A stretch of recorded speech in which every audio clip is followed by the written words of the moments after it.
Roberta Pizzanti, dottore di ricerca all'Università di Cagliari, premio Spadolini, riconoscimento che ogni anno alle migliori tesi sulla storia dell'Italia contemporanea. Laura Passetti.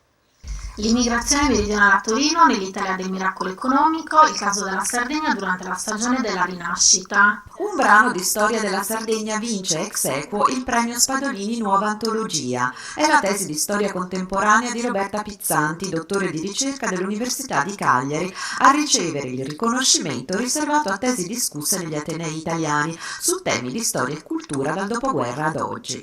È stata premiata, oltre che per il rigore scientifico della ricerca, per l'originalità del tema, in particolare per aver affrontato l'emigrazione femminile. Entrano per la prima volta anche in fabbrica, oppure lavorano come domestiche, ma tengono anche alla casa, alla famiglia e dunque lavorano anche come casalinghe.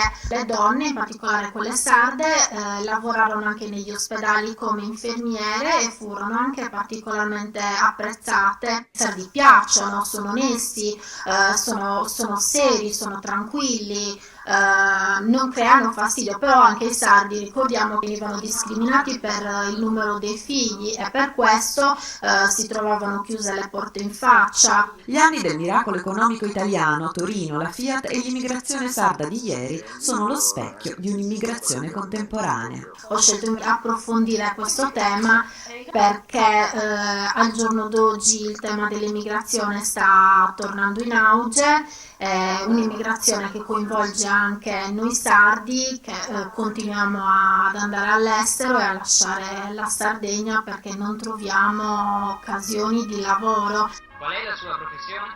Studente delle scuole